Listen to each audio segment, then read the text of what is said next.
In the next 48 hours, the world could change. A single waterway, barely 33 kilometers wide, now sits at the center of a global crisis. The United States has issued an ultimatum. Iran has responded with a threat, not just against armies, but against power grids, the internet, and even drinking water.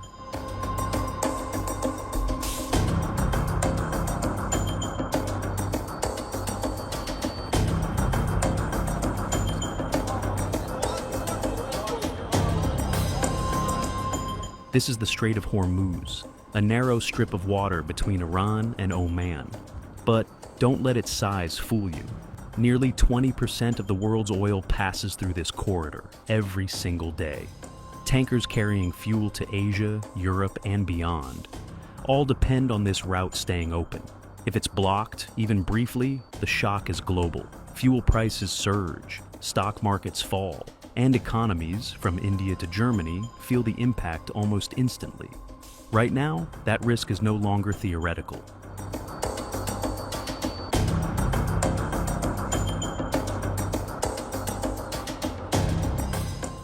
This latest escalation didn't happen overnight. Tensions have been building for weeks, following strikes involving the U.S. and Israel against Iranian targets. Key sites, including the Natanz nuclear facility, have been hit. Casualties are rising, and the conflict is expanding fast. Now, shipping through Hormuz has been disrupted, and that's when Washington stepped in.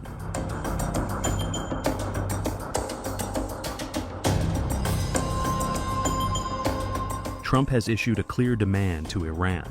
Reopen the Strait of Hormuz. You have 48 hours or face consequences. Those consequences? Potential U.S. strikes on Iranian power plants, starting with the largest. His warning was blunt. America could hit and obliterate critical infrastructure. But there's a twist. Trump also suggested the U.S. may no longer guarantee security in the strait, shifting responsibility to other nations that rely on it.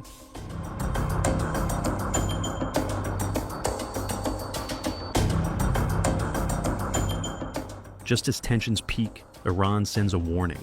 Ali Musavi, its maritime organization rep, says the Strait of Hormuz is open, but not for Iran's enemies. Ships can pass with Iranian approval, and diplomacy remains the priority. He blames U.S. and Israeli strikes for the crisis.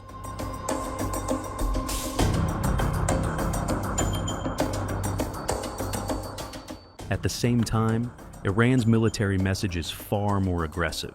If Iran's energy infrastructure is attacked, it will retaliate against all regional infrastructure linked to the U.S. and its allies. That includes energy systems, information technology networks, and critically, desalination plants. Foreign Minister Abbas Araghchi reinforced the message. Iran will show zero restraint. This is no longer just about military targets. This is about systems that keep life running.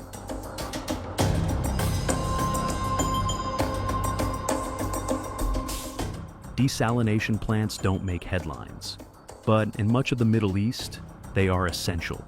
These facilities convert seawater into drinking water, supplying millions of people every day.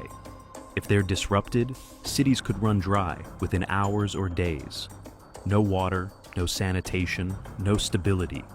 In a region already under pressure, this could trigger a humanitarian crisis on a massive scale. This is what makes the current threat so dangerous. It's not just about war, it's about survival.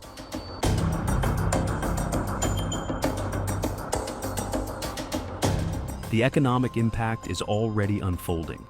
Oil prices have surged past $100 a barrel. Markets are reacting to every headline, every threat, every movement in the strait. In response, the U.S. has even eased some sanctions, allowing Iranian oil already at sea to enter global markets. It's a temporary relief, but it doesn't solve the core problem, a single choke point, now at risk of shutdown.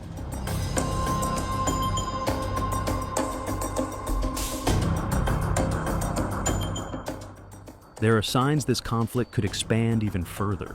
Reports suggest Iran has launched long-range missiles with the potential to reach beyond the Middle East. That raises the stakes dramatically, because once a conflict crosses borders, it becomes much harder to contain. The next 48 hours may decide what happens next. Will the strait reopen? Will strikes begin? Or is there still time to step back? Because what happens in the Strait of Hormuz won't just affect one region, it will affect the world.